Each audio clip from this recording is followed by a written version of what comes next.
Hey, welcome back to my channel. Hey everyone, I am Brittany. If you are new here, I'm all about how are we surviving in this age and in today's economy. And in today's video, I'm gonna be looking at the game-changing lifestyle of living below your means.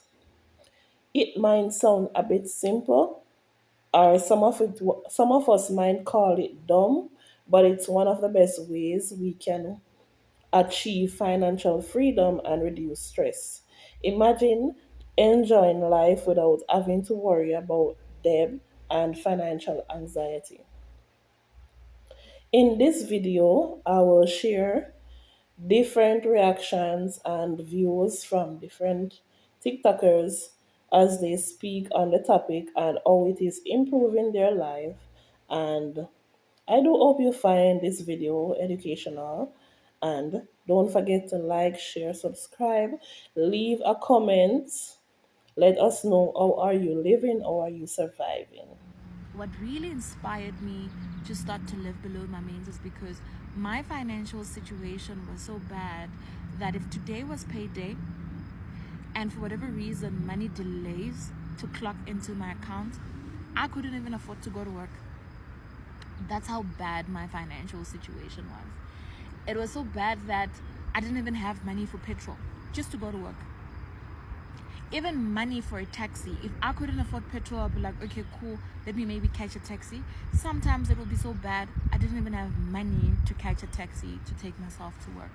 It was so bad that at 12 o'clock midnight on payday, I would be awake waiting for my salary to clock into my account, because if I don't withdraw that money, debit orders are gonna hit. And if for whatever reason I don't manage to withdraw that money and the debit orders hit, it'll be me and the banking telemarketers in the morning doing the debit order reversals, because there was no other way.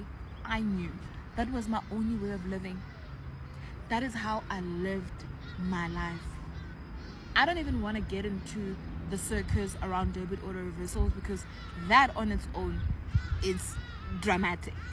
I don't even want to get to that. But that was my reality at some point in my life. Listen, I totally understand what this young lady is saying because this last month my paycheck everything went to loan. Everything went to loan. I don't have anything for myself. I'm just barely on the brink. So I can attest to what she's speaking about because I am in the similar situation. Let's continue. I remember my mom would even say to me, save, even if it's $100. I would think she was joking. I would be like, is she kidding me? Where am I supposed to get that 100 rands to save? I didn't have it. And I'd convinced myself and everybody else around me that I didn't have it, because there was nothing left. It was not there. That's how bad my financial situation was. But what was interesting is that I didn't look like my problems. That's what we were taught, right? I even had time to do my makeup, and not this quick makeup for 5 minutes. I would have time to do a full face beat. I would have time to do my hair. My hair will always be on point. I'll do my hair every other week, right? At the time, wig installations were not a thing. So I used to either plait my hair or do bonding. It was around the time of bonding where you do sew ends and stuff like that. My hair will always be on point. I would go to all social gatherings, weddings, baby showers, bridal showers, birthday celebrations. I didn't even look like my problems. And I was there with a new outfit for every single event. Meanwhile, back in the ranch, I was suffering. And I'd convinced myself, right, that the only way out of that situation is if I get more money. I need to get more money. I need to make extra income, which is important. But that's not how I got out of the situation. How I got out of the situation was that I changed my mindset and my attitude. And most importantly, I changed my lifestyle. That made a big difference. That is what inspired me to start to live below my means. And I hope that in you hearing my story, you are also inspired to know that You can start right there where you are with what you have. Your means will show you that you don't need a whole lot to feel joy. Yes, there is a financial responsibility aspect to it, but honestly, it's the little things that count. Like even sitting out here, people watching, enjoying the views, that's enough for me. I know my fulfillment comes from just enjoying the simple things of life. And the more you practice it, the more you realize you don't really need much to feel joy. Thing about me, my finances stay recession proof ready, and that's because I live below my means but not beneath my joy. It's really a lifestyle, it's not a flex. Well, Christian, how are you able to live below your means? How are you able to do that? It's simple. My income is far greater than my expenses. My expenses are very low for things that do not matter to me. Like cars do not matter to me. I have a running car that I've had since 2012. It's 13 years old. It's paid off. I don't need to spend money on that. I don't care. I do not like buying things that lose value the moment that I purchase it. I don't like that. So I stack my cash and I stack experiences. I spend my money on experiences, things that I'm going to remember for a lifetime. I also plan ahead. I'm spontaneous because I can be, but I'm not as spontaneous as I was a couple years ago. I just plan ahead for a lot of things. I just went on a 2-week vacation. I started planning back in March. I bought flights and everything ahead of time. And I started mapping out the excursions that I wanted to do, how much they were going to cost. So that way I'm not blindsided when I get on the trip. Like, oh my God, I didn't know that was that much. Yes, I knew. So as you can see, living below my means does not take away from my life, but it makes my life easier. That way I'm always ready for whatever may come. Let me know in the comments, would you give this lifestyle a try? Y'all, I don't know who needs to hear this, but I feel the need to say it. Stop trying to live above your means. If you ain't got it, you just ain't got it. If you can't afford to go here and go there and buy this and buy that, don't try. I know we want to buy ourselves nice things sometimes and take ourselves on little vacations or whatever the case may be. But if you cannot do it, don't do it. And don't be worrying about people talking about you. People are going to talk. You can be doing great, phenomenal. You can buy all your friends Louis bags or whatever. Somebody's still going to talk about you. And another thing, don't let social media get into your head. I know that our needs and our wants change, but I'm going to leave the needs out of this because if it's a necessity, it's a necessity. I know that our wants change with age, with eras, and all the different type of stuff. Like a 6-year-old is not going to want the same thing when they turn 8 one day. And I'm 21. And there's some stuff that I wanted when I was 20 that I don't want anymore. There's some things that I want now. If I can't get what I want, I'm going to wait until I'm able to get what I want. If you cannot buy it twice, don't buy it once. If all I got is money to pay my bills and put gas in my car and put food in my stomach, then that's all I'm going to do. Times get hard. Sometimes you ain't got it. And some of the people that you looking at who you think got it, they probably ain't got it for real either. They probably breaking the bank to please everybody else. And social media plays a huge part in this. And I used to be one of them people saying, oh, social media doesn't define like what I want. It doesn't define this, that, and the third. But it really does. And you might not even catch it for real because you're so caught up in your head because, like I said, that's how I was. But I catch myself saying stuff that I want that I never wanted before. Stuff that I never even seen before. And all of a sudden I want it because I saw it on social media. And I'm not talking about a little cup, the little TikTok shop cup or some simple stuff like that. Stuff that's just beyond my means. Stuff that ain't even necessary. Like, but yeah, let people talk. If they ain't gonna pay your bills, put food on your table, and put gas in your cart, it don't matter. Even if they say they will, it don't matter. Do what you can with what you have. If you want a Lululemon set, but you can't afford to go in the Lululemon store and pay $200 some for a set, go to Walmart. This little, what I got going on right now, the leggings came from Dollar General, $10. This, I don't know where I got it from. I think it was Walmart. I'm pretty sure it was Walmart, but it's been some years since I bought this. Value your stuff. Be thankful for what you have. Because one day the stuff that you have can be taken away from you. You don't even know when, why, or how. And it's somebody else who want what you got. I don't understand people who are so like name brand like advocates. It's the same stuff. They do the same thing. If you know me, I am Walmart and Shein down. Fashion Nova sometimes, Ross and Marshalls and all them, TJ Maxx. But if I can find it somewhere cheaper, shoes, leggings, pants, I don't care. It's the same thing. Save your money, spend wisely, worry about you.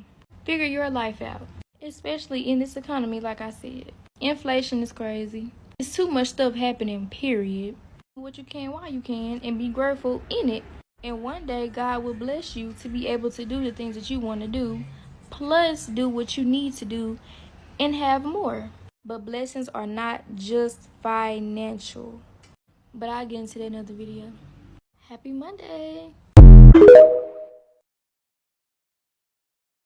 Here are things I don't spend money on so that I can live below my means and avoid lifestyle creep. First thing is that I don't pay for beauty maintenance regularly. My hair, lashes, eyebrows, waxing, nails, like I do it all myself. If I do pay someone to do it, it would be for a special occasion. And if I am paying for it, I've already saved up for it. I don't have a line in my budget where I spend X number of dollars just on beauty maintenance. I have learned to just do everything myself and save money that way versus feeling like I need to keep up a certain appearance every single month. Second is a car note. Recent grads who start like their first adult job are known for getting into a car note as soon as they start making money. But when it was time for me to get a new car, because conveniently my previous car stopped working right when I graduated, I knew I didn't want a car note, and so I had to find like every means so that I would not have to pay on a car note for a long period of time. My goal was to pay under a year, and I paid it in under a year. And now I have no car note. And not having a car note but a fully functioning car is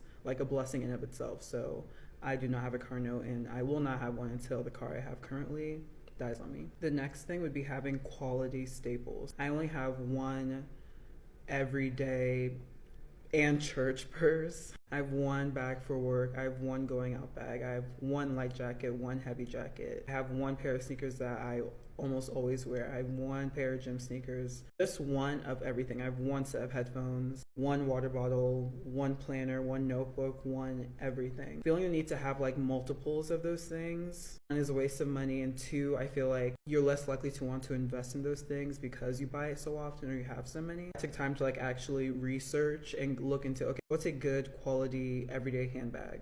Figured that out, saved up, and I bought it. What's a good winter jacket? Saved up and I bought it. Versus having a ton of puffer jackets that were $20 each. The quality isn't there to even do what it's supposed to do. Instead of just having multiples of a bunch of things, multiple purses, jackets, whatever, I just have one staple for everything that I took the time to invest in. And lastly is no shopping sprees. And to me, I define a shopping spree as you going to the store with no set goal in mind, apart from just spending, whether that be because you're bored or there's a sale going on. Unless I actually need something, will I go to the store, and when I go there, I will only buy that thing. I will not just go and say, okay, I have $100, let me just go crazy. Even if you do save up for it, get out of the cycle of feeling the need to go and spend your money. Act like you like your money. Hold on to it for as long as you can versus wanting to just drop it all at once. Stop going on shopping sprees, and even if I do have the money there, I don't want to get into the habit of feeling like I need to drop a lot of money all at once when I go out for it to be a worthy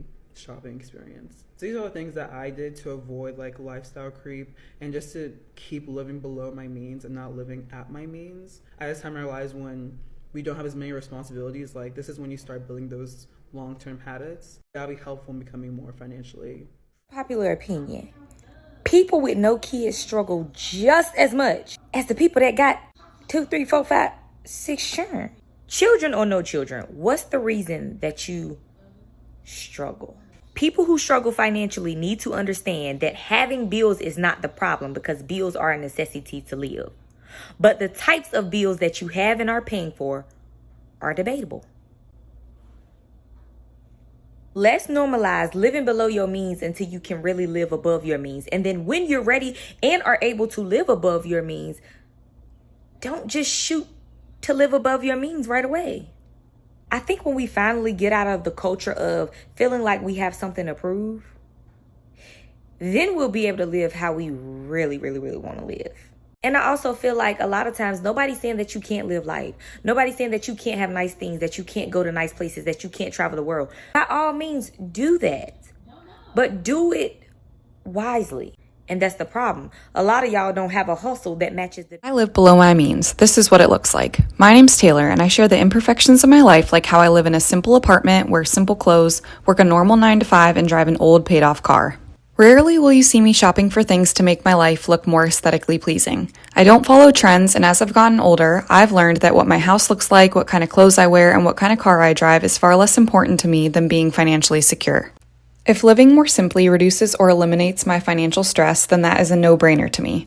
But I have to say, I am not perfect with money. If I had one weakness, it's probably eating out because food makes me so happy. But the amazing thing is that even though I spend money on eating out here and there, my finances are still in check because I curb my spending elsewhere. Maybe you love new clothes, traveling, having nice furniture, or a new car. I get it. But the key is to cut your expenses in areas that aren't important to you so that you can spend your money on things that bring you joy without increasing your financial. Below your means and save money, here are a few things to get rid of. The belief that dual income means that you should significantly upgrade your home, and the key word here is significantly. If you were both living independently and managing well, there is no rule that says you have to upgrade once you move in together and combine your incomes. If possible, keep your housing expense close to what you were paying individually, or maybe only give it a slight bump. Trust me on this, you will thank me later. Chances are you don't need as much space as you think, and keeping your housing expense on the lower end will give you plenty of wiggle room. And while we're on this topic, stop thinking that you need a large home to be happy or successful. This gets a lot of people in trouble. Also, stop believing that eating out tastes better than cooking at home. I'm not saying that it's not enjoyable, because it is, but if you don't like the taste of your food, switch it up and experiment with new recipes, because if you start liking what you make, you might look forward to eating at home. Likewise, stop thinking that dining out is the only way to socialize. I made this mistake in my 20s. And let go of the idea that you always need to add to your wardrobe. I recently read that most people use 20% of what they own about 80% of the time, which also applies to clothes. And finally, stop thinking that quality time with your partner requires spending money. Many simple activities like walking, hiking, cooking together, or even stargazing can be enjoyed. Guys, we have now come to the end of today's video. Do leave your comments, and I just want you to know that living below your means is not the end of the world. It doesn't mean that you won't be able to have fun. It doesn't mean that you are going to wear one pair of the shoes for the rest of your life. It means that you have now become more financially responsible, and you are now able to take up your finances in hand without living recklessly. Thank you for watching, and continue to watch my other videos.